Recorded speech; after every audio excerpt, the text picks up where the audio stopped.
On their wedding night, the millionaire whispered, "Trust me," and she lost herself in his arms. She knew she shouldn't be fixing her hair for the 100th time, but she couldn't help it. Amelia Johnson stood before the antique mirror in her childhood bedroom, her delicate fingers adjusting the soft curls that framed her face. At 25, she possessed a natural elegance that seemed effortless. Warm brown skin that glowed in the afternoon sunlight streaming through lace curtains, expressive dark eyes that held both intelligence and a hint of mischief, and a smile that could light up any room when she wasn't overthinking everything. "Stop fussing, sweetheart," her mother's voice drifted from the hallway. "You look beautiful." Amelia turned from the mirror, smoothing down the cream-colored dress she'd chosen for today's meeting. The fabric fell perfectly around her petite frame, sophisticated yet youthful. Her family's Victorian home in Atlanta's historic district had always been her sanctuary, filled with generations of love, laughter, and the kind of stability that bred both confidence and, ironically, a fear of the unknown. "I'm not fussing, Mama," she called back, though they both knew it was a lie. The sound of expensive car doors closing in the driveway made her stomach flutter. Through the window, she caught a glimpse of a sleek black sedan, the kind that whispered money rather than shouting it. Her hands trembled slightly as she applied one final coat of lip gloss. This was it, the day she would meet Leonard Clark. The arrangement had been discussed in hushed tones over Sunday dinners for months. Her parents, pillars of Atlanta's established community, had explained it with the same gentle authority they'd used when teaching her piano or proper table manners. The Clark family needed this alliance, and so did theirs. It was practical, sensible, the kind of decision their great-grandparents would have understood perfectly. What they hadn't prepared her for was how utterly terrified she would feel. "Amelia, darling, they're here," her father announced from downstairs, his voice carrying that particular tone he used when discussing important matters. She took one last look in the mirror, straightened her shoulders, and whispered a small prayer. At the top of the staircase, she paused, hearing the deep rumble of an unfamiliar male voice mixing with her parents' more familiar tones in the living room. Her first glimpse of Leonard Clark nearly made her miss the last step. He stood with his back to the staircase, tall and imposing in a perfectly tailored charcoal suit that emphasized his broad shoulders. When he turned at the sound of her approach, she found herself looking into the most striking pair of steel blue eyes she'd ever seen. His dark hair was styled impeccably, and despite being 11 years her senior, there was something almost boyish about the way he straightened his already perfect posture. "Mr. Clark," she said softly, extending her hand with the grace her mother had drilled into her since childhood. "Miss Johnson." His voice was deeper than she'd expected, with just a hint of warmth beneath the formality.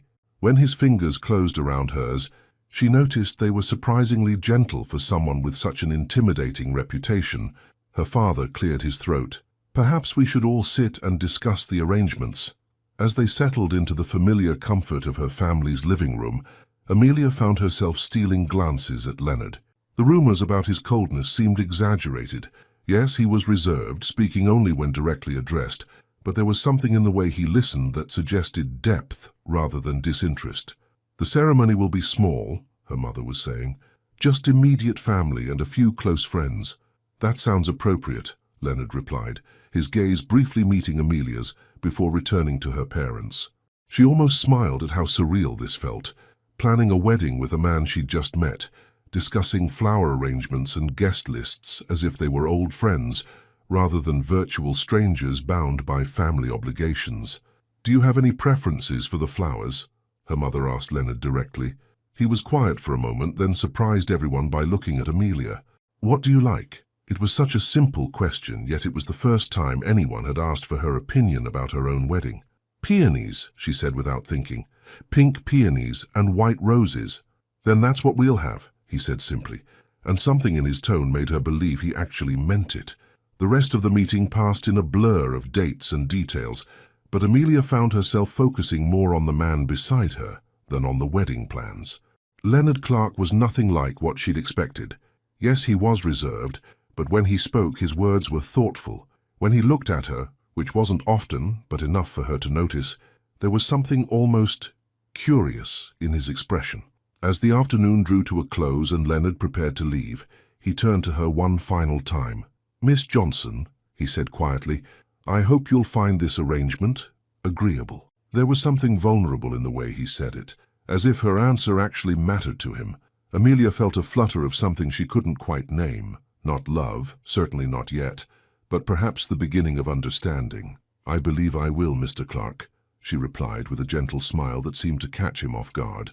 As his car disappeared down the tree-lined street, Amelia remained on the porch, her mind swirling with questions and possibilities.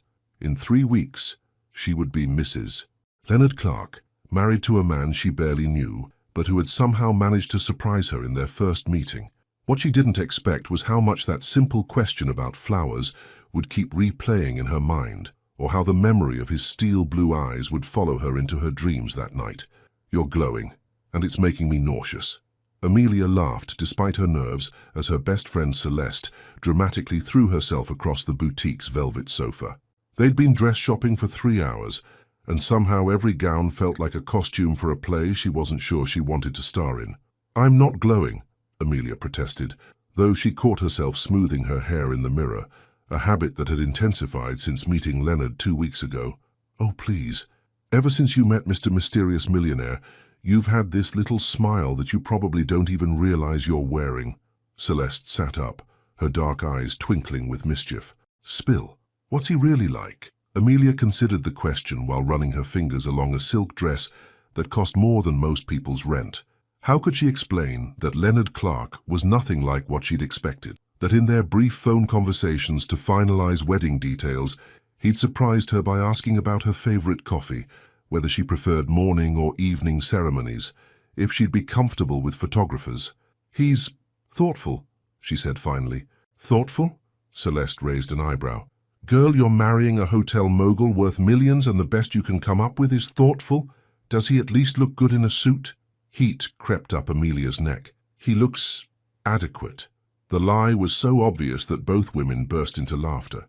The truth was, Leonard Clark looked far better than adequate. He looked like the kind of man who belonged on magazine covers, all sharp jawlines and commanding presence. But admitting that felt like revealing too much, even to Celeste. "Adequate," Celeste repeated, grinning. "Right, and I'm just adequate at playing piano." Celeste was a concert pianist who'd performed at Carnegie Hall twice. "Can we please focus on finding a dress?" Amelia deflected, though she was smiling now. The boutique owner, Madame Cordelia, a French woman who'd somehow ended up in Atlanta and treated wedding dress selection like a sacred art, appeared with another option. "Perhaps this one, chérie. Simple, elegant, but with, how you say, de personality." The dress was stunning. Ivory silk with delicate beadwork that caught the light, sophisticated enough to match Leonard's refined taste, but with a softness that felt authentically her. "Try it," Celeste urged. In the dressing room, as Madame Cordelia helped her into the gown, Amelia caught sight of herself in the three-way mirror and froze. For the first time, she looked like a bride rather than a girl playing dress-up. "Beautiful," Madame Cordelia murmured, "but you look, how you say, frightened." "It's just big," Amelia admitted quietly. "This whole thing, marriage, it is always big, no? But sometimes the biggest leaps bring us to where we are meant to be." When she stepped out of the dressing room, Celeste's expression shifted from playful to genuinely moved. "Oh, honey, is it too much?" "It's perfect." "You're perfect." Celeste's voice was softer now. "And if this Leonard Clark doesn't appreciate exactly how lucky he is, I'll personally drive to his fancy hotel and give him a piece of my mind." Amelia was about to respond when her phone buzzed with a text from an unknown number. "Hope your dress shopping is going well. L." She stared at the message, her pulse quickening. How had he known she was dress shopping today? Had he remembered their conversation about her appointment, or... "Who's texting you?" Celeste peered over her shoulder and her eyes widened. "He's texting you. What did you tell him about today?" "Nothing specific, just that I had errands." Amelia's fingers hovered over the keyboard.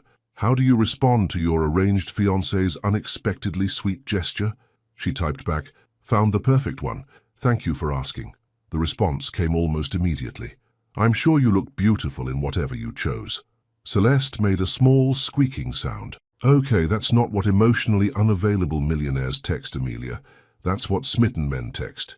"He's just being polite," Amelia protested, though her cheeks were warm. Polite is, hope shopping goes well. What he wrote is, Celeste paused dramatically, romantic. Before Amelia could argue, her phone buzzed again. Would you like to have dinner tonight? Somewhere quiet, to talk about the ceremony details. This time, both women stared at the phone in silence. He wants to have dinner, Amelia whispered.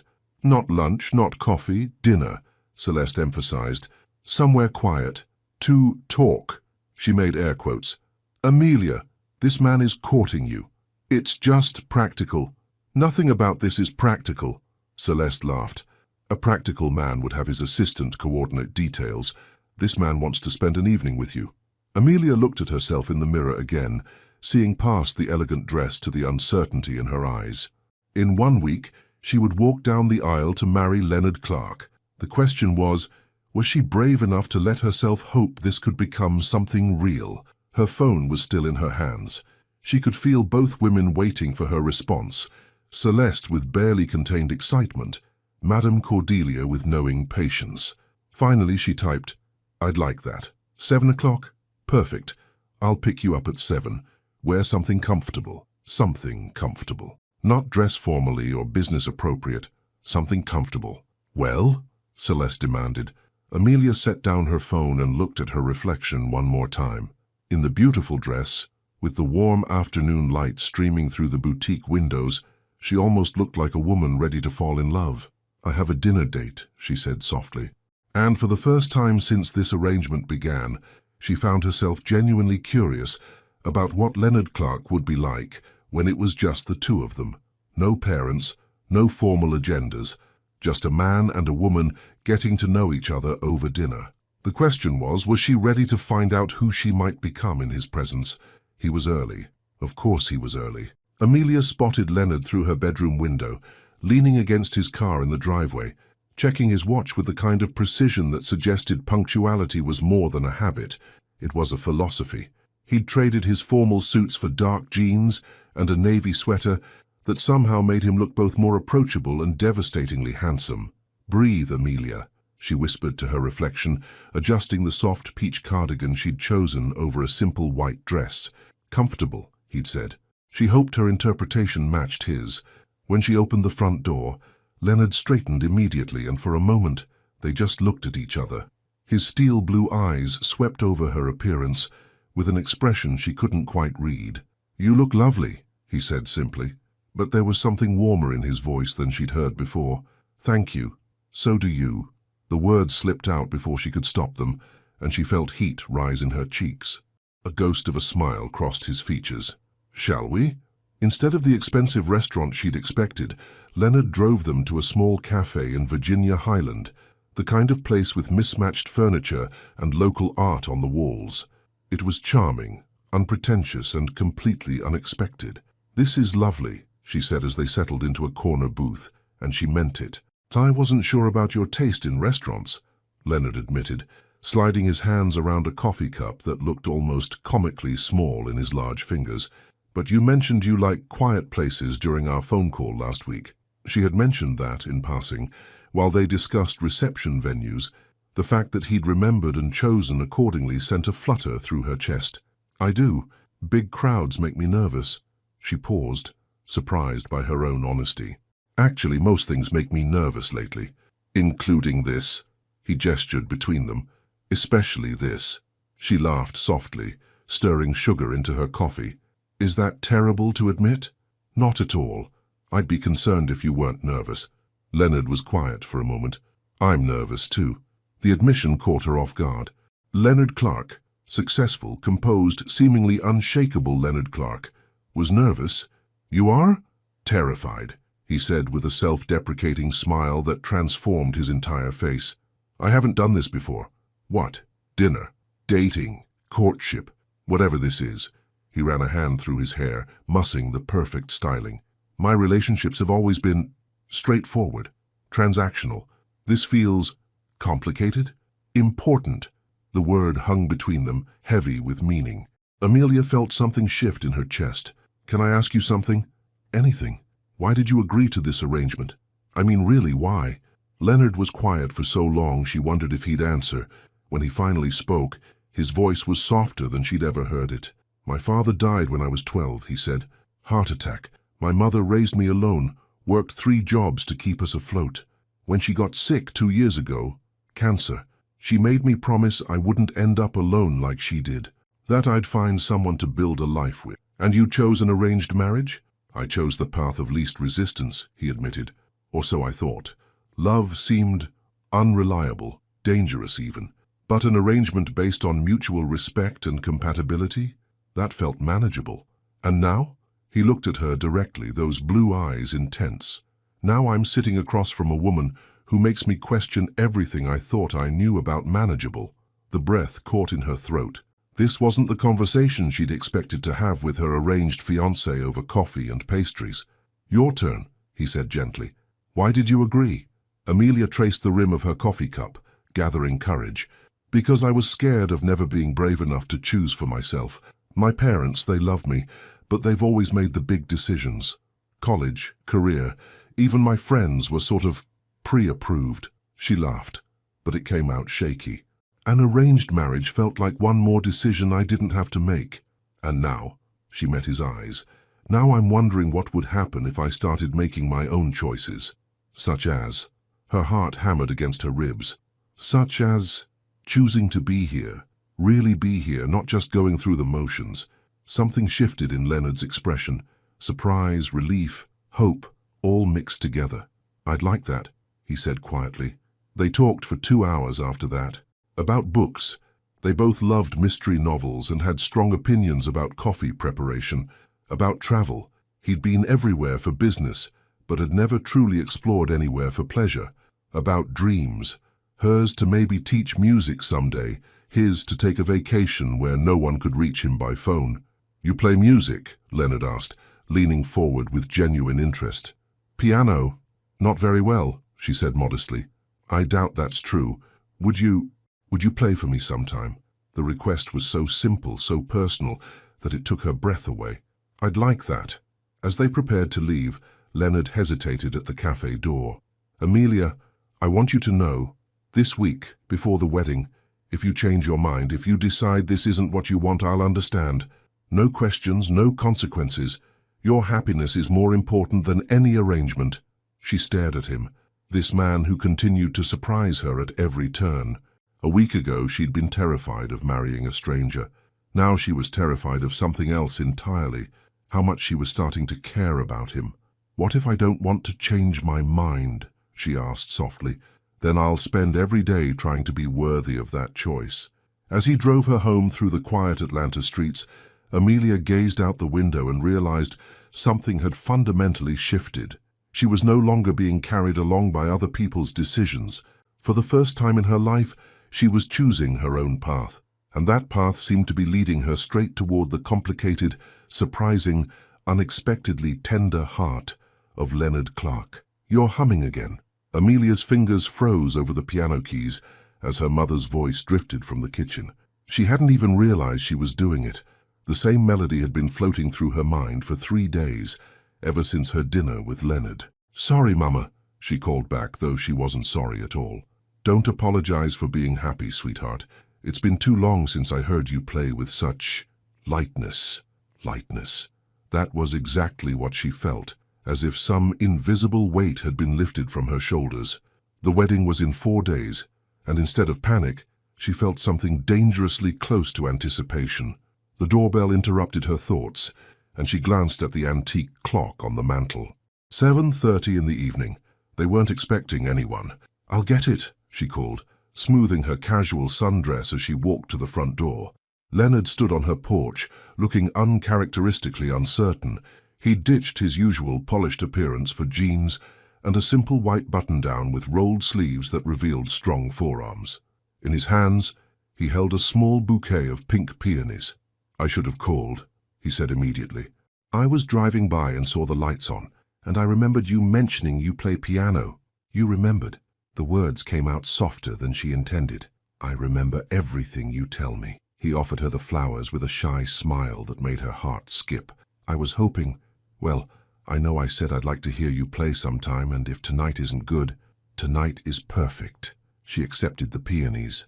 their sweet fragrance filling the space between them. "Come in." Her parents appeared from the kitchen, her mother wiping her hands on a dish towel and her father carrying the newspaper he'd been reading. "Leonard, what a pleasant surprise," her mother said warmly. "I hope I'm not intruding, Mrs. Johnson. I brought these for Amelia." He gestured to the flowers with endearing nervousness. "How thoughtful. Peonies are her favorite." Her mother's knowing smile made Amelia's cheeks warm. "Would you like some coffee? Tea?" her father offered. "Actually," Amelia found herself saying, "Leonard came to hear me play piano. Would you mind if we—" "Of course, darling. We were just heading upstairs to catch up on some reading," her mother said, already nudging her father toward the stairs with barely contained excitement. When they were alone, Leonard looked around the living room with genuine interest. His gaze lingered on the baby grand piano that dominated one corner, its polished surface reflecting the warm lamplight. "It's beautiful," he said quietly. "It was my grandmother's. She taught me to play when I was little." Amelia ran her fingers along the keys without pressing them. "I haven't played for anyone outside the family in years." "We don't have to if you're not comfortable." "I want to." The certainty in her own voice surprised her. "I want you to hear this." She settled onto the bench, and Leonard took a seat in the nearby armchair, leaning forward with attentive anticipation. For a moment, her hands hovered over the keys as nerves threatened to overwhelm her. Then she began to play. The melody that flowed from her fingers was gentle and haunting. Chopin's Nocturne in E-flat major, one of her grandmother's favorites. As the music filled the room, she felt herself relax into the familiar comfort of the keys beneath her hands. When she glanced at Leonard, she found him watching her, with an expression of complete absorption, as if she were the only person in the world. The intensity of his focus should have made her nervous, but instead, it made her play with more confidence, more emotion. The final notes faded into silence, and for a moment, neither of them spoke. "Amelia," his voice was rough with emotion. "That was... you're extraordinary. It's just Chopin." "No." He stood up, moving closer to the piano. "It's not just anything. That was beautiful. You're beautiful when you play." Something in his tone made her look up, and she found him standing just a few feet away, his blue eyes dark with something she couldn't quite name. "Play something else," he said softly. This time she chose something more playful, a jazz piece her grandmother had taught her that always made her smile. As she played, she was aware of Leonard moving, and when she looked up, she found he'd come around to the other side of the piano, watching her hands dance across the keys. "So you're smiling," he observed. "This piece always makes me happy. Grandmama used to say music should make you feel something, even if you're the only one listening. What do you feel when you play?" The question was so personal, so intimate, that she almost stopped playing. "Free," she admitted, "like I can be completely myself without having to explain or apologize." "You never have to apologize for being yourself, not with me." The sincerity in his voice made her fingers stumble over the keys. She looked up to find him watching her with that same intense focus, but now there was something else. Tenderness, admiration, and something that looked dangerously like adoration. "Leonard," she began, but didn't know how to finish. "I know this arrangement didn't start conventionally," he said quietly, "but sitting here, listening to you play, watching you come alive like this, I can't imagine being anywhere else." Her hands had gone still on the keys. "What are you saying?" "I'm saying that 4 days ago I thought I was getting married for practical reasons. Now," he paused, running a hand through his hair, "now I'm hoping you might be starting to feel what I'm feeling, which is, like maybe this could be the beginning of something real." The air between them seemed to shimmer with possibility. Amelia felt as if she were standing on the edge of a cliff, and for the first time in her life the fall looked more thrilling than terrifying. "Leonard," she said softly, "what if we're both overthinking this?" "What do you mean?" She stood up from the piano bench, suddenly brave in a way that surprised her. "What if we stopped analyzing and just let ourselves feel?" He took a step closer, close enough that she could catch the faint scent of his cologne, could see the flecks of silver in his blue eyes. "Are you sure?" Instead of answering with words, she reached up and touched his face, her fingers tracing the strong line of his jaw. His skin was warm and she felt him lean into her touch. "Amelia," he whispered, and her name on his lips sounded like music. When he kissed her, it was gentle and questioning at first, as if he were asking permission. But when she responded, rising up on her toes to meet him more fully, The kiss deepened into something that spoke of possibility and promise, and the sweet, terrifying prospect of falling in love. When they finally broke apart, her heart was racing, and his forehead was resting against hers. 4 days, she whispered. 4 days, he agreed. And for the first time since this all began, 4 days felt like both an eternity and not nearly long enough. Tomorrow she would be Mrs. Leonard Clark. Amelia stared at her wedding dress hanging on the back of her bedroom door, moonlight from the window casting it in an ethereal glow. The ivory silk seemed to shimmer with possibility, or maybe that was just her imagination running wild at midnight on the eve of her wedding. Her phone buzzed softly on the nightstand. A text from Leonard. "Can't sleep either." She smiled, typing back, "How did you know I was awake?" Lucky guess. Or maybe we're more connected than we thought. The response made her heart flutter.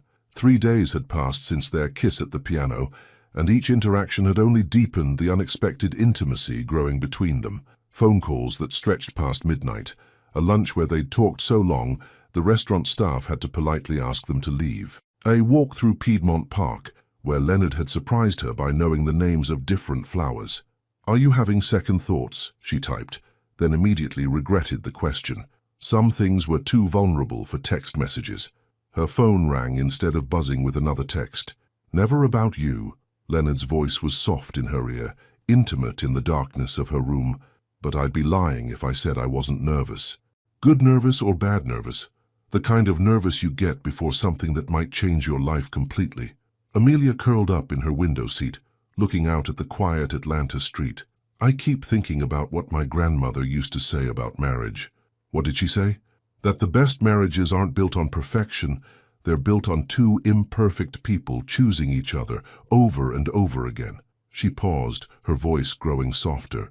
But how do we know if we're choosing each other, or if we're just following a plan? Leonard was quiet for so long, she wondered if the call had dropped. "Amelia," he said finally, "can I ask you to do something that might sound crazy?" At this point, crazy sounds refreshing. "Meet me, right now." "Leonard, it's midnight." "I know. And I know about tradition and not seeing each other before the wedding, but I need to see you.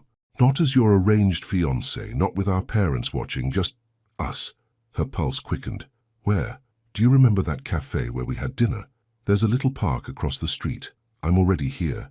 You're there now." She peered out her window, as if she could somehow see across the city to where he was. "I've been driving around for 2 hours, thinking, and I keep coming back to the same place where everything started feeling real." The vulnerability in his voice decided for her. "Give me 20 minutes. She threw on jeans and a soft sweater, grabbed her keys and snuck out of the house like a teenager. The drive through empty Atlanta streets felt surreal, as if she were moving through a dream towards something inevitable. She found Leonard sitting on a park bench under a street lamp, still dressed in the slacks and button-down from what must have been a very long day. When he saw her approaching, he stood up, and even in the dim light she could see the relief in his expression. "You came," he said simply. "Of course I came." She settled beside him on the bench, acutely aware of the space between them. "So what's keeping you up on the night before our wedding?" He turned to face her fully. "The realization that I'm about to marry someone I'm falling in love with, and I have no idea if she feels the same way." The words hung in the air between them, brave and terrifying and completely honest. "Leonard," she began, but he held up a hand. "Let me finish. Tomorrow, we're going to walk down that aisle in front of our families, make vows that were written for us by tradition and expectation. And that's fine, that's what we agreed to. But tonight, before all of that, I want you to know that what I'm feeling isn't about arrangements or family alliances or practical decisions." He reached for her hand, his fingers warm and slightly trembling. "I'm falling for the woman who gets nervous about big crowds, but plays piano like she was born to make music, who laughs at her own jokes before she tells them, who chooses peonies over roses and thinks about other people's feelings before her own, who's brave enough to meet a virtual stranger in a park at midnight because he asked her to." Tears pricked at her eyes. "You see all that? I see you, Amelia, the real you. And I'm terrified because I never expected to feel this much, this fast about someone who was supposed to be a practical choice." She was quiet for a moment, watching their joined hands in the lamplight. When she looked up, his blue eyes were intense with waiting, "Can I tell you a secret?" she said softly. "Anything. I've been practicing saying Mrs. Clark in the mirror." She laughed, embarrassed by the admission, "Not because I'm supposed to, but because I want to. Because when I imagine my future now, I can't imagine it without you in it." Relief washed over his features. "Really? Really? You want to know what's keeping me awake? It's not cold feet or second thoughts. It's wondering how someone I barely knew 3 weeks ago has become the person I most want to talk to at the end of every day." He brought their joined hands to his lips, pressing a soft kiss to her knuckles. "So what do we do with that?" "We make a choice," she said, surprising herself with the certainty in her voice. "Not our parents' choice, not society's choice. Our choice." "And what choice is that?" She turned to face him fully, her heart pounding, but her voice steady. "We choose each other, not because we have to, but because we want to. We choose to see where this leads us, even if it's scary, even if it's not what we planned. Even though we're probably crazy for falling in love with someone we're contractually obligated to marry, especially because of that." She laughed, and the sound was bright in the quiet night. "We're either the luckiest people alive, or we're about to make the most beautiful mistake in history."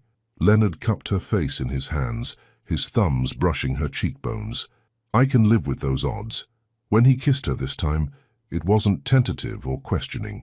It was a promise, a choice, a leap of faith taken together in the space between midnight and forever. When they broke apart, Leonard rested his forehead against hers.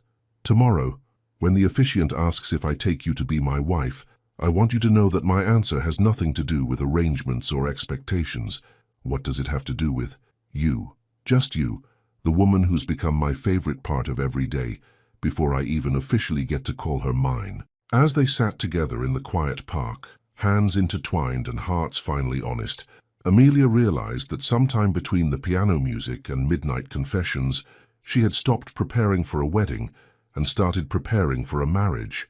Tomorrow wouldn't just be a ceremony, it would be a beginning, and for the first time in her life she couldn't wait to see what came next. "Stop fidgeting or I'll pin you to this chair."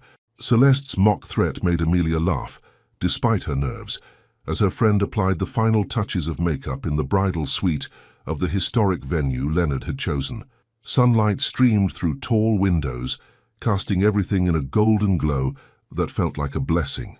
"I'm not fidgeting," Amelia protested, though her hands were indeed trembling slightly. "Honey, you've adjusted that necklace 14 times in the last 5 minutes." Celeste stepped back to admire her handiwork. "There. Perfect.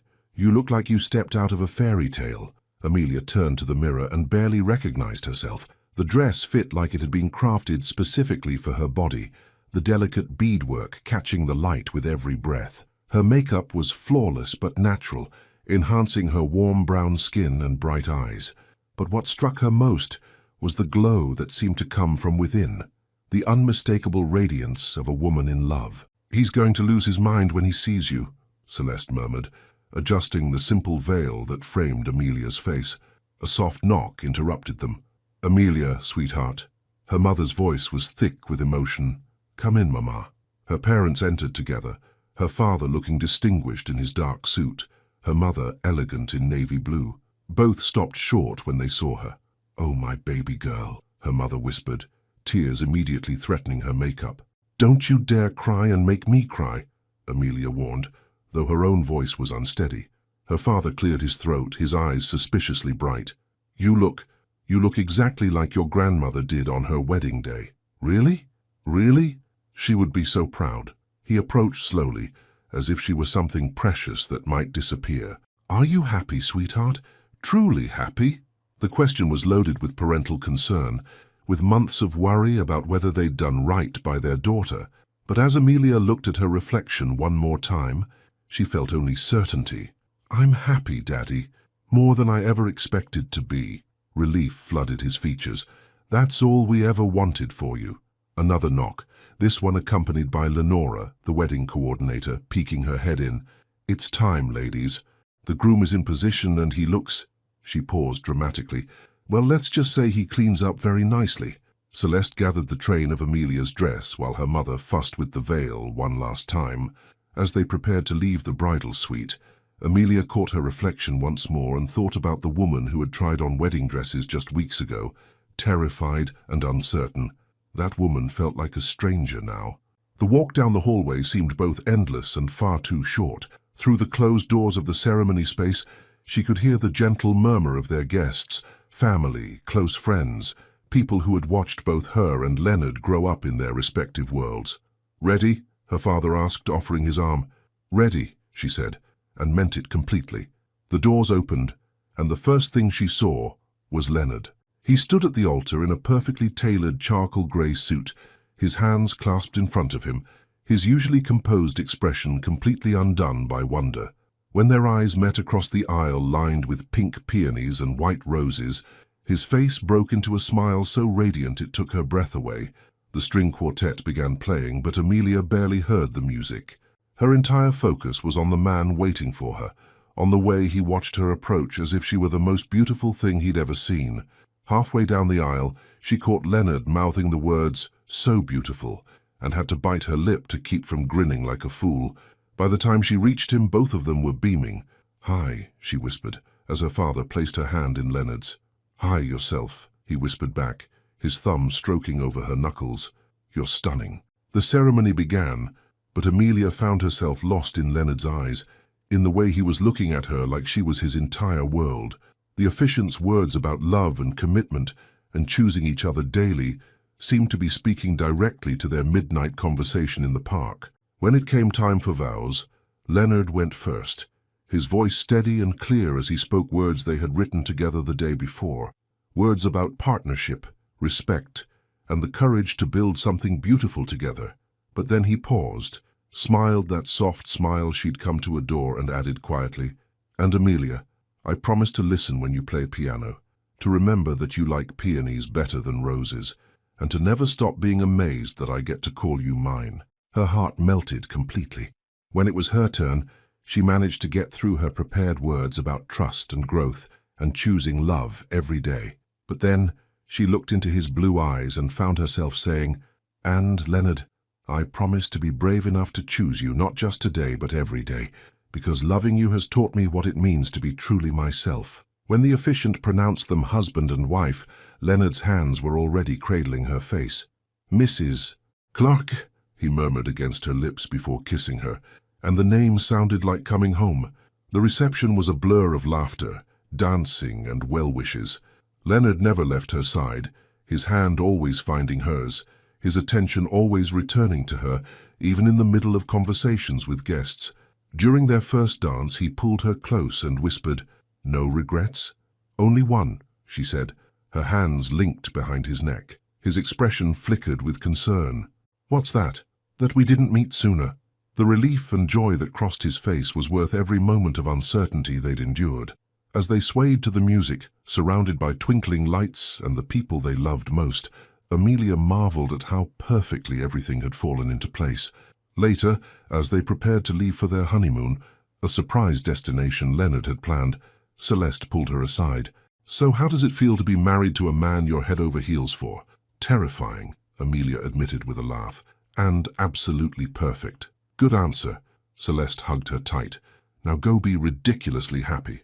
As Leonard helped her into the car, his new wedding ring catching the light, Amelia caught sight of her reflection in the window. She looked like exactly what she was, a woman who had found her match, her partner, her choice. "Ready for our adventure, Mrs. Clark?" Leonard asked, settling beside her and taking her hand. "With you? I'm ready for anything."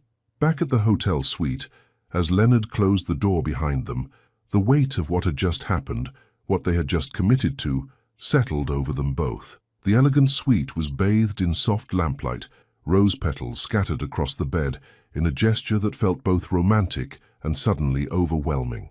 Amelia stood near the window, still in her wedding dress, her hands trembling slightly as she looked out at the Atlanta skyline.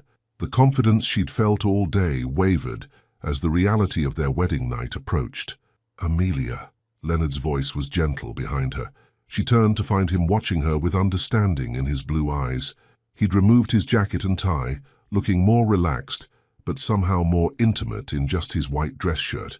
"I'm scared," she whispered, the admission slipping out before she could stop it. He moved closer slowly, as if approaching something precious that might startle and flee. Of me, of this, of not knowing what you expect, what this means, what happens now. Her voice was barely audible. I don't know how to be someone's wife. Leonard stopped just in front of her, close enough that she could see the sincerity in his expression. Gently, he reached up and cupped her face in his hands. Look at me, he said softly. When she met his eyes, he smiled, that tender smile she'd fallen in love with over the past weeks. Trust me, he whispered, his voice filled with such warmth and promise that her fear began to melt away. The simple words, spoken with such gentle certainty, seemed to unlock something inside her. This was Leonard, the man who remembered her favorite flowers, who listened when she played piano, who had looked at her like she was the most beautiful thing in the world when she walked down that aisle. Trust me, he repeated, pressing a soft kiss to her forehead. We'll figure this out together. No pressure, no expectations except to be kind to each other. We have all the time in the world. As he held her in their suite overlooking the city where their story began, Amelia felt the last of her anxiety fade away. Tomorrow they would wake up in Paris, but tonight she was exactly where she belonged, in the arms of the man who had become so much more than an arrangement. Some marriages began with passion, others with friendship. Theirs began with trust, and that, she realized, as Leonard held her close, was the strongest foundation of all. You're staring at me. Amelia's voice was soft with sleep as she turned in Leonard's arms on the hotel balcony, where they'd fallen asleep watching the sunrise over Paris.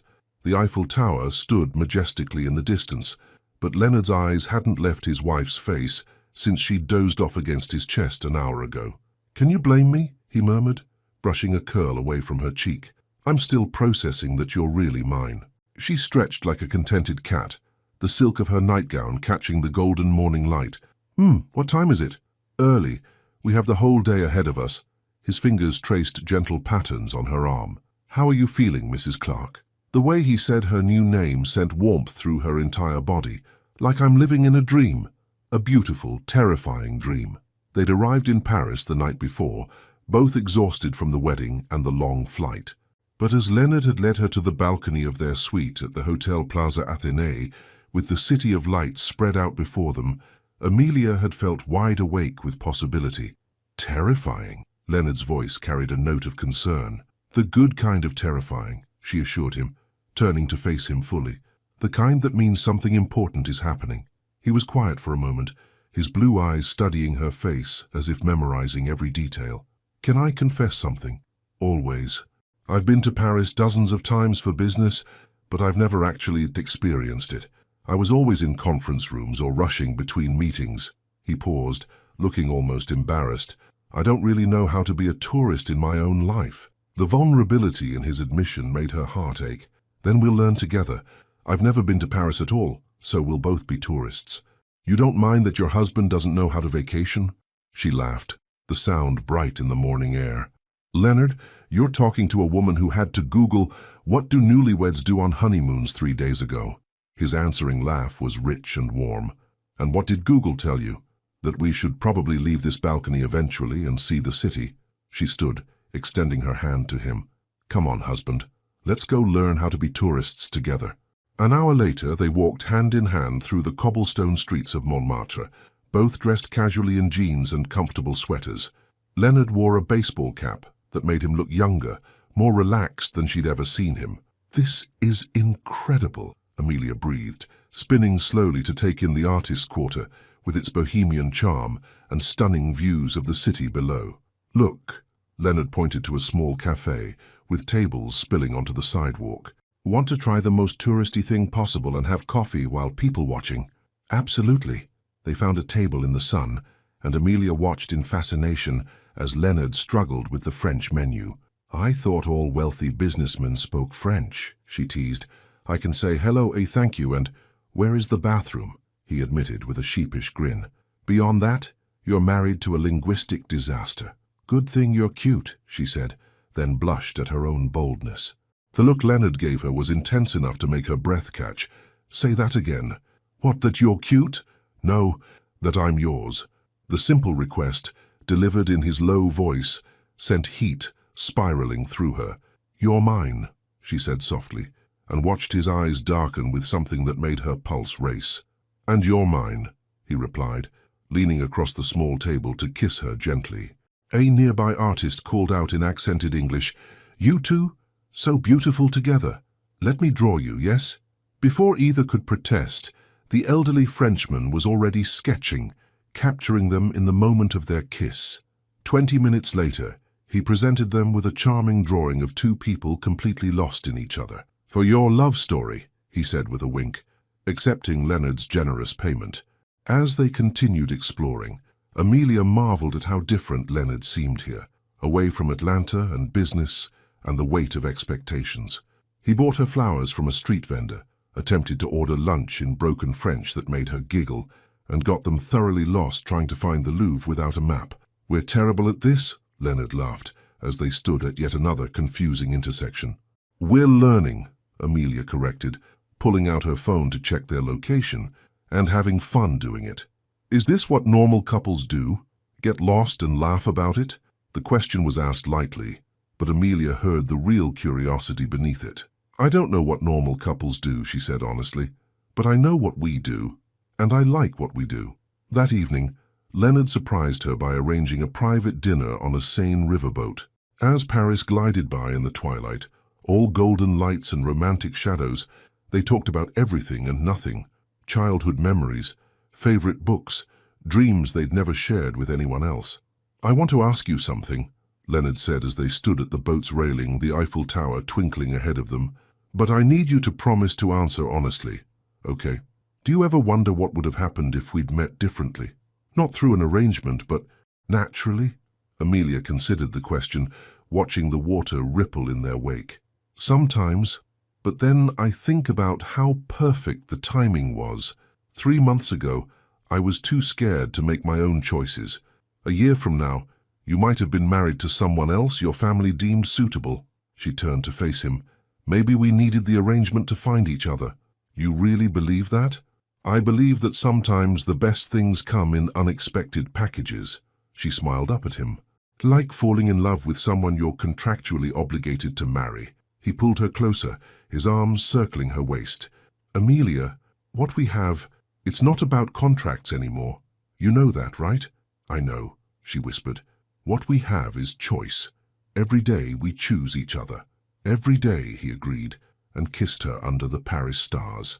Later, as they returned to their hotel suite, Leonard stopped abruptly in the lobby. "What's wrong?" Amelia asked. "Nothing's wrong. Everything's right." He turned to her, his expression serious. "I just realized something. For the first time in my adult life, I'm exactly where I want to be, with exactly who I want to be with, doing exactly what makes me happy." "And what's that?" "Being your husband." As they rode the elevator to their suite, Amelia reflected on how much had changed since their midnight meeting in the Atlanta park. That night, they'd been two people choosing to take a leap of faith together. Now, in the most romantic city in the world, they were discovering what it meant to land safely in love.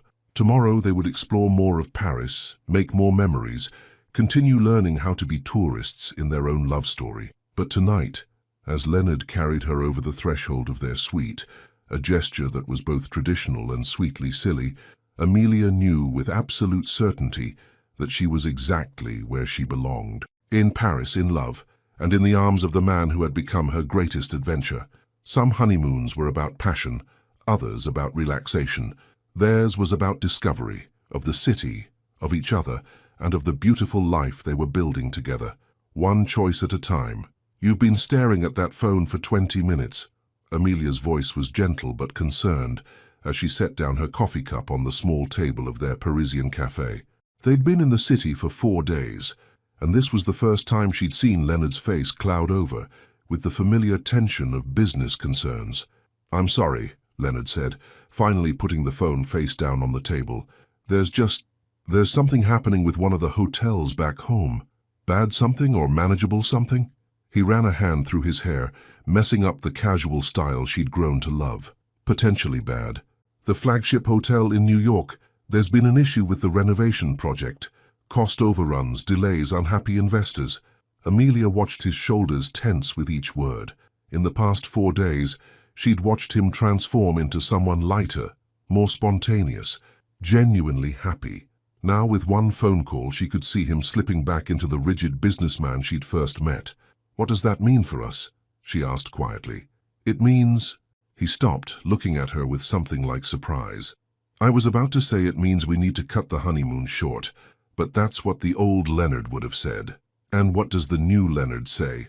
The new Leonard wants to ask his wife what she thinks they should do." The simple act of being asked for her opinion, of being included in the decision, made her heart warm. "I think," she said carefully, "that whatever we decide together. But I also think you should tell me what's really worrying you." Leonard was quiet for a moment, watching people pass by on the busy Parisian street. "This hotel, it was my first major project after taking over from my father's partners. If it fails, if I can't handle this crisis, it reflects on everything: my credibility, my judgment, my ability to lead." "Your worth as a person?" she asked gently. He looked at her sharply. "What do you mean?" "I mean, are you worried about the business, or are you worried about what people will think of Leonard Clark if the business has problems?" The question seemed to catch him off guard. He was quiet for so long that she wondered if she'd overstepped. "How did you know that?" he asked finally. "Because I spent 25 years being worried about what people would think of Amelia Johnson if she made her own choices instead of following everyone else's expectations." She reached across the table and took his hand. "And because I recognized the look of someone who's forgotten the difference between who they are and what they do." Leonard's fingers tightened around hers. "I've been managing crises for so long, I forgot that I don't have to manage them alone anymore." "You don't," she said simply. "So what do we do?" "We? Leonard Clark, if you think I'm going to let you carry this alone just because we've only been married for 4 days, you clearly don't know your wife very well." The smile that crossed his face was the first genuine one she'd seen since the phone rang. "What do you suggest, Mrs. Clark?" "I suggest we call them back, get all the information, and make a plan, together. And if we need to go home, we go home. Paris will still be here later." "You'd really be okay with cutting our honeymoon short?" Amelia looked around at the charming cafe, at the Parisian life bustling around them, at the romantic city she'd dreamed of visiting her entire life. Then she looked at her husband's worried face and knew there was only one answer. "Leonard, these 4 days have been magical, but home is wherever you are, not wherever we are. If you need to be in New York, then we need to be in New York." "God, I love you," he said, the words slipping out with such honest intensity that both of them froze. It was the first time either of them had said it. "I love you too," she whispered, and watched wonder spread across his features. "Really, really, which is why we're going to handle this together, and why I'm not letting you turn back into the man who carries the world on his shoulders alone." He brought her hand to his lips, kissing her knuckles softly. "What did I do to deserve you? You asked me to trust you," she said simply, "and now I'm asking you to trust me." 2 hours later, they were on a conference call with Leonard's management team. Amelia curled up beside him on the hotel bed with a notepad, asking pointed questions about timelines and contractors that impressed everyone on the call. "How does your wife know about construction delays?" his operations manager Garrett asked during a brief hold. "She's smarter than all of us," Leonard replied, earning a playful swat from Amelia. By the end of the call, they had a plan. Leonard would return to New York to personally oversee the renovation crisis, but not alone. Amelia would come with him, and together they would tackle the problem that had seemed insurmountable when faced in isolation. "So," she said, as they began packing, "our first crisis as a married couple. Are you nervous?" "Terrified," she admitted with a laugh. "I know nothing about hotels or construction or angry investors, but you know about people, about seeing past the surface to what really matters, about finding solutions instead of just identifying problems." Leonard paused in folding his shirts to look at her. "That's what I need right now, not another business advisor. I need my partner." "Your partner," she repeated, liking the sound of it. "My wife, my best friend, my voice of reason when I'm about to make decisions based on fear instead of wisdom." As their plane lifted off from Paris that evening, Amelia watched the city of light disappear below them. She felt a pang of sadness for the romantic honeymoon they were cutting short, but it was overshadowed by something stronger. excitement about facing their first real challenge together. "Regrets?" Leonard asked, following her gaze out the window. "Only one," she said, settling against his shoulder. "I wish we'd tried the croissants from that bakery near Notre Dame." "That's it? That's your only regret about leaving Paris early to deal with a business crisis?" "That's it." She tilted her head to look at him. "Leonard, we'll have other trips to Paris. We'll have plenty of time for romance and sightseeing and lazy mornings on hotel balconies. But right now you need me, and I need to be the kind of wife who shows up when you need me. Even when showing up means diving headfirst into a disaster you know nothing about. Especially then." She kissed his jaw softly. "Besides, how hard can it be?" Leonard's laugh was rich with affection and just a touch of hysteria. "Famous last words, Mrs. Clark. Bring it on, Mr. Clark." As their plane flew through the night toward New York and uncertainty, Amelia realized that their real honeymoon hadn't been about Paris at all. It had been about learning to face the world as a team, about choosing each other not just in moments of joy, but in moments of challenge. Paris had been beautiful, but this, sitting beside her husband as they flew toward their first crisis together, this felt like the real beginning of their marriage. And despite everything waiting for them in New York, she couldn't wait to see what they could accomplish together. "The numbers don't lie, Leonard. We're looking at a $2 million shortfall." The tension in the conference room was thick enough to cut with a knife, as Garrett, Leonard's operations manager, delivered the news that everyone had been dreading. Amelia sat quietly in the corner, taking notes and observing the dynamics of the meeting, trying to understand not just the numbers but the people behind them. It had been 3 days since their return from Paris, and Leonard had barely slept. She'd watched him transform back into the rigid, controlling businessman she'd first met, the softness they'd discovered in Paris, hidden behind walls of stress and responsibility. "What about the alternative materials Marcus suggested?" Leonard's voice was clipped, professional, but Amelia could see the exhaustion in the set of his shoulders.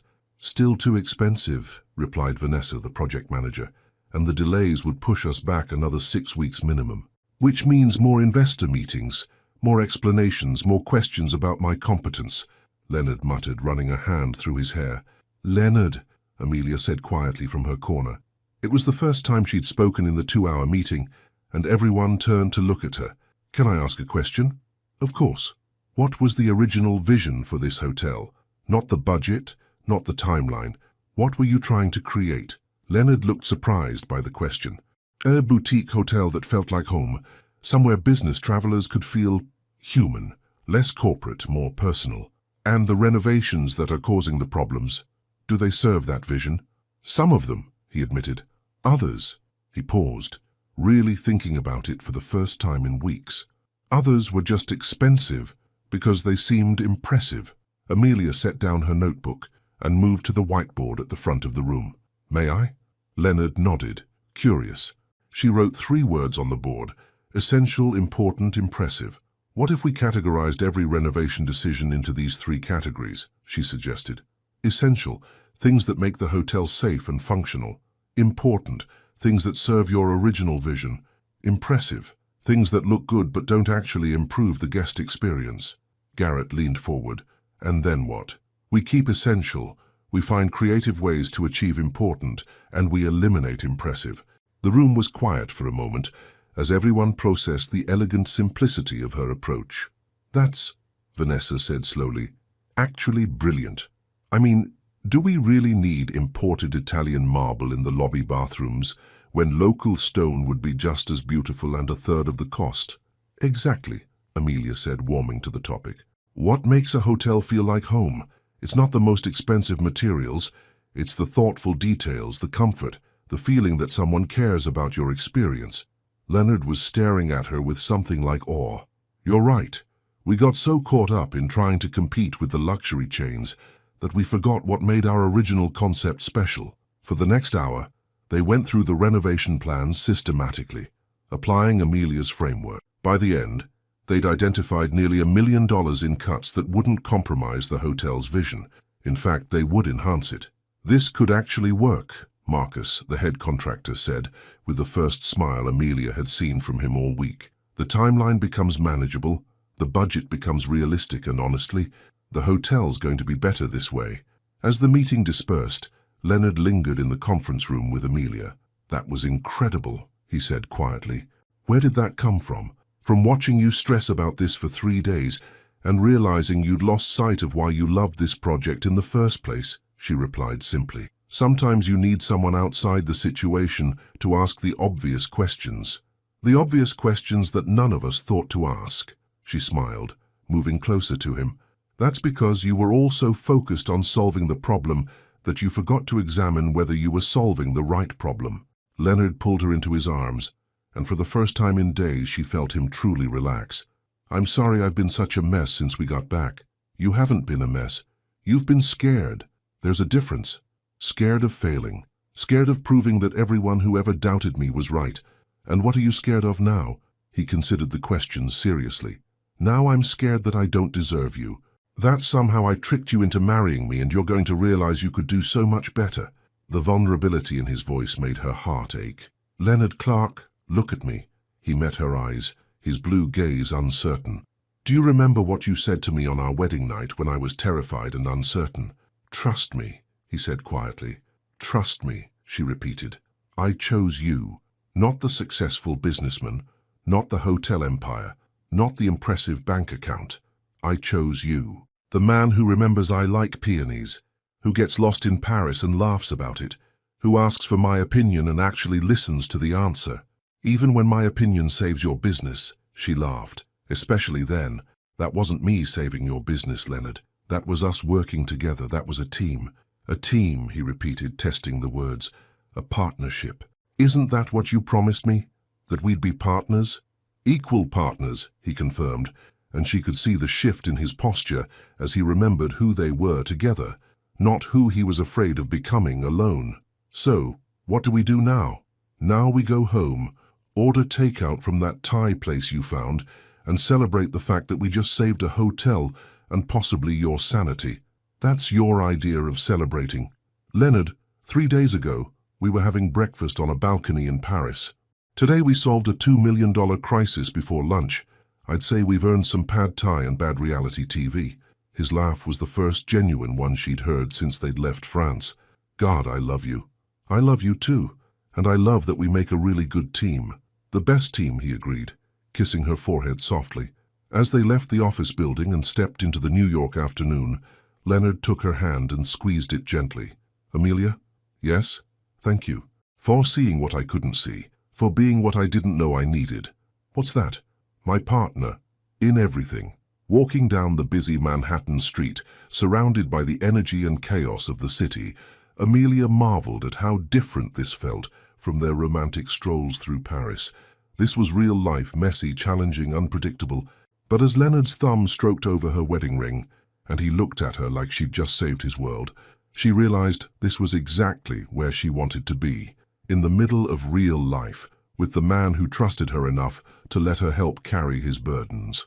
Some partnerships were born in boardrooms. Theirs was born in crisis and strengthened by the simple act of choosing each other over and over again. And that, she thought with a smile, was worth more than all the Parisian sunrises in the world. "We need to talk." The words hit Leonard like ice water as he looked up from his laptop to find Amelia standing in the doorway of their home office, her expression unreadable. It had been 2 weeks since they'd saved the hotel project, 2 weeks of settling into married life in Leonard's Manhattan penthouse, 2 weeks of what he'd thought was happiness. Apparently, he'd been wrong. "Of course," he said, closing the laptop and giving her his full attention. "What's on your mind?"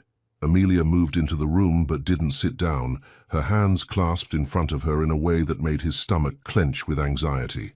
"I've been thinking a lot about us, about this arrangement, about what we're doing." The word arrangement felt like a slap. They hadn't used that term in weeks, not since Paris, not since they'd fallen in love, not since they'd become a real team. "What about it?" His voice came out more defensive than he intended. "Leonard, I need to know something, and I need you to be completely honest with me. Always. When you married me, not when you fell in love with me, but when you originally agreed to marry me, what did you think you were getting?" The question caught him off guard. "What do you mean?" "I mean, what was your expectation? A quiet wife who'd look good at business dinners, someone who'd manage your social calendar and stay out of your professional life, A beautiful accessory who'd make you look settled and responsible? Each word felt like an accusation, and Leonard's defenses rose instinctively. That's not fair, Amelia. You know it's more than that now. Now, yes. But then, she moved closer, her dark eyes intense. Because I've been watching you these past 2 weeks, watching how surprised you get every time I have an opinion about your business, every time I contribute something useful, and I keep wondering, did you marry me expecting me to be decoration? The directness of the question, the pain he could hear beneath her calm tone, made something click into place. This wasn't an attack.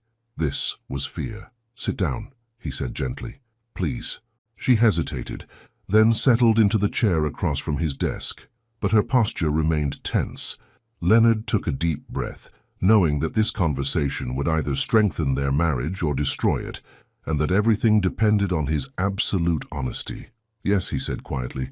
Originally, I thought I was getting a beautiful, well-bred wife who would fit seamlessly into my life without changing anything fundamental about how I operated. The pain that flashed across her face nearly broke him, but he forced himself to continue. I thought I was getting someone safe, someone who wouldn't challenge me or push me or make me question whether I was living my life or just going through the motions. He leaned forward, his voice growing more urgent. I thought I was getting exactly what I thought I wanted, a partner who would enhance my image without threatening my control. And instead, I got you. His voice softened. I got a woman who sees solutions I can't see, who asks questions that change everything, who makes me better at my own job and better at being human.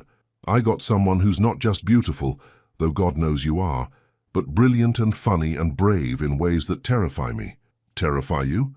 Amelia, do you have any idea how much you've changed my life? 2 months ago, I was a man who measured success by quarterly reports and investor approval. Now I'm a man who measures success by whether I made my wife laugh at breakfast. She was quiet, studying his face with an intensity that made him feel exposed. But here's the thing, he continued, his voice growing stronger. I didn't marry you expecting decoration. I married you hoping for partnership. I just didn't know what real partnership looked like until I had it. And what does it look like? It looks like you walking into that conference room and solving a problem that had me paralyzed for days. It looks like you asking me what I really wanted to create, not just what I wanted to prove. It looks like you seeing who I could be instead of just who I was. Amelia's expression began to soften, but Leonard wasn't finished. You want complete honesty? Here it is. I'm terrified every day that you're going to realize you settled, that you married a man who's still learning how to be worthy of you, that you're going to wake up one morning and realize you could have chosen anyone, and you chose someone who didn't even know how to vacation properly. Leonard, I'm not done. He stood up, moving around the desk to face her directly. You asked what I thought I was getting when I married you. Now let me tell you what I actually got. I got a woman who makes me want to be better than I ever thought I could be. I got a partner who sees possibilities I can't imagine. I got someone who loves me not because I'm successful or impressive, but because of who I am when I'm with her. Tears had started to form in her eyes, but she didn't interrupt. And yes, I'm still surprised sometimes when you have insights about my business. Not because I don't think you're capable, but because I keep forgetting that I get to have this. A wife who's also my best advisor, my strongest supporter, and my favorite person to talk to about everything. Everything. Everything. Amelia, you didn't just marry me. You saved me.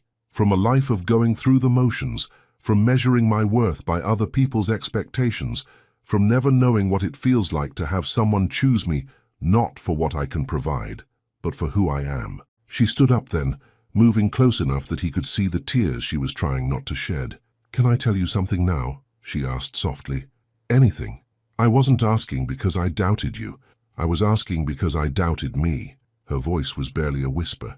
Because sometimes I look around this penthouse, I think about your world, your success, your sophistication, and I wonder what you see in a girl from Atlanta who had to Google, what do newlyweds do on honeymoons? Leonard reached up to cup her face in his hands. You want to know what I see? She nodded. I see the woman who turned our arranged marriage into the greatest love story I never knew I wanted. I see someone who's brave enough to marry a stranger and smart enough to turn him into her best friend. I see the person who makes me laugh every day and challenges me to think differently about everything. Leonard, I see my wife, my partner, my choice. He rested his forehead against hers. And if you're having doubts, if you're wondering whether you made the right decision, let me be clear. You didn't just make the right decision. You made the best decision either of us will ever make, even though we're both still figuring out how to be married. Especially because of that. Amelia, we get to build this together. We get to decide what our marriage looks like, what our partnership means, what our love story becomes. She reached up to cover his hands with hers. What do you want it to become? Everything, he said without hesitation. I want us to become everything we never knew we could be, together. When she kissed him, it was with the same intensity as their first kiss, but deeper, layered with understanding and choice and the absolute certainty that they were exactly where they belonged. I love you, she whispered against his lips. I love you too. And Amelia, yes? Thank you for asking the hard questions, for pushing us to be honest about what we want and what we're building. That's what partners do, right? That's what partners do. As they stood together in the quiet of their home office, surrounded by the evidence of their shared life, his business papers mixed with her sheet music, her coffee mug next to his laptop, their wedding photos smiling at them from the bookshelf, Leonard realized that this conversation hadn't been a crisis at all. It had been a choice. Another choice in the long series of choices that had brought them from an arrangement to a marriage, to whatever beautiful thing they were becoming, and he couldn't wait to see what they would choose next. 2 years later, she still returned to the same piano bench every morning, but this time with a soft smile and a steady step. The sunlight streaming through the windows of their renovated brownstone in Brooklyn Heights was different from the harsh Manhattan penthouse light, warmer, gentler, more like home. Amelia's fingers moved across the keys with the confidence of someone who had finally learned to trust her own voice, both in music and in life. You're up early. Leonard's voice was rough with sleep as he appeared in the doorway, hair mussed and wearing the Columbia University t-shirt she'd bought him when she'd started her graduate program in music therapy. I couldn't sleep. Too excited. She turned on the bench to face him, her eyes bright with anticipation. Today's the day. Today's the day, he agreed, moving behind her to massage her shoulders as she played. It had become their morning ritual, music and touch and the quiet intimacy of two people who had learned to build a life together rather than just share one. In 2 hours, they would open the doors of the Harmony House, the boutique hotel that had started as Leonard's crisis and become their shared dream. Not just a place for business travelers, but a destination for couples taking their first trips together, families celebrating reunions, artists seeking inspiration. Each room was designed around a different musical theme, with curated playlists, instruments for guests to enjoy, and monthly concerts in the lobby featuring local musicians. It had been Amelia's idea to pivot the struggling New York hotel into something completely different, Leonard's idea to make her a full partner in both the concept and the business. Together, they'd created something neither could have imagined alone. Nervous? He asked, pressing a kiss to the top of her head. Terrified, she admitted with a laugh. Good terrified. The kind of terrified that means something important is happening. The very best kind. They'd learned to distinguish between different types of fear over the past 2 years. The fear that paralyzed versus the fear that motivated. The fear that came from insecurity versus the fear that came from growth. Today's nervousness felt like Christmas morning, all anticipation and joy wrapped up in butterflies. The sound of a car in the driveway interrupted their quiet moment. Through the window, they could see Celeste climbing out of a taxi, her arms full of flowers and her face beaming with pride. The cavalry has arrived, Leonard observed with affection. He'd grown genuinely fond of Amelia's best friend, especially after she'd threatened to personally destroy him if he ever hurt Amelia. Celeste took her role as protective best friend very seriously. And knowing Celeste, she's brought enough flowers to supply a wedding. Speaking of which, Leonard said casually, your parents called last night. They wanted to make sure we'd have time to talk about Christmas plans after the opening. Christmas plans? Amelia turned to look at him suspiciously. It's only October, Leonard. What Christmas plans? Oh, you know, the usual.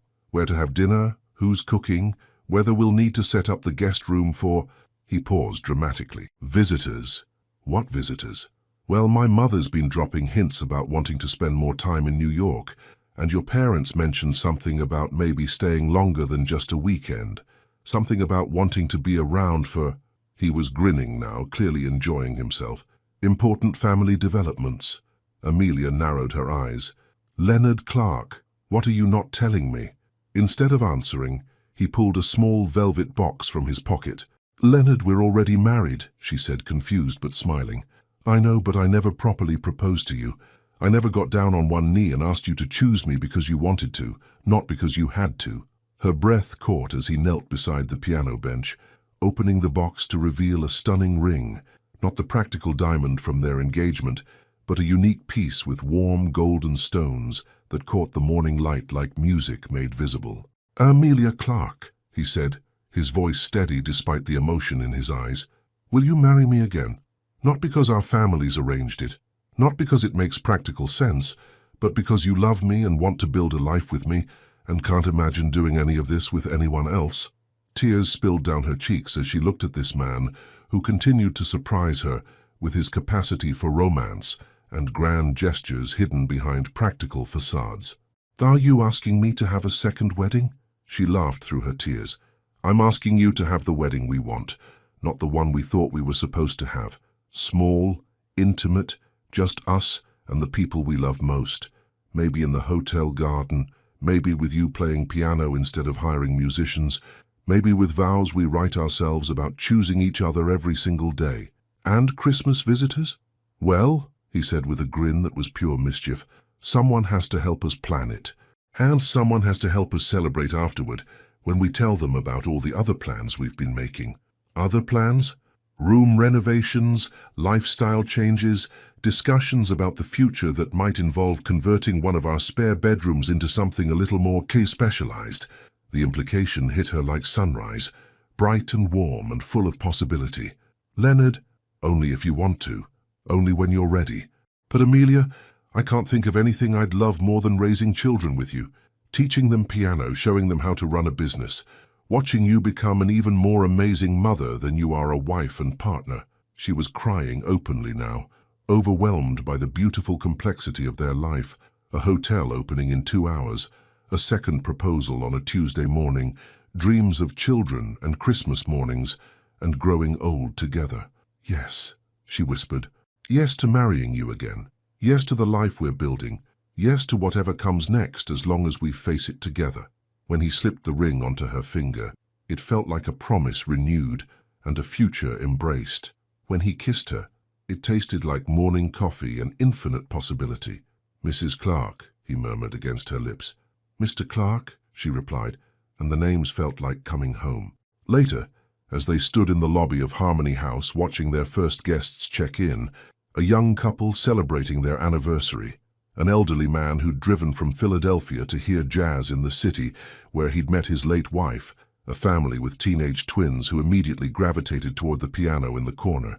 Amelia marveled at the journey that had brought them here, from an arranged marriage to a love story. From strangers to partners, to best friends to a couple planning their second wedding and dreaming of babies.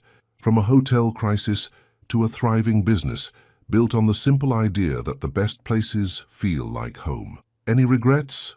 Leonard asked, his arm around her waist as they watched their guests settle into the space they'd created together. "Only one," she said, leaning into his warmth. "What's that?" "That we can't go back and tell our younger selves not to worry so much. That sometimes the most beautiful things begin with the simplest words."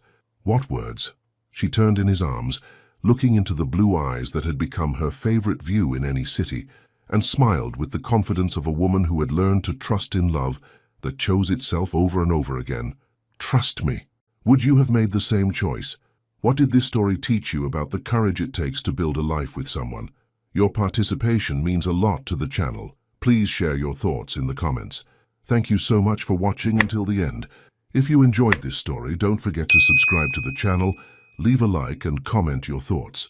Your participation is very important to us. See you next time.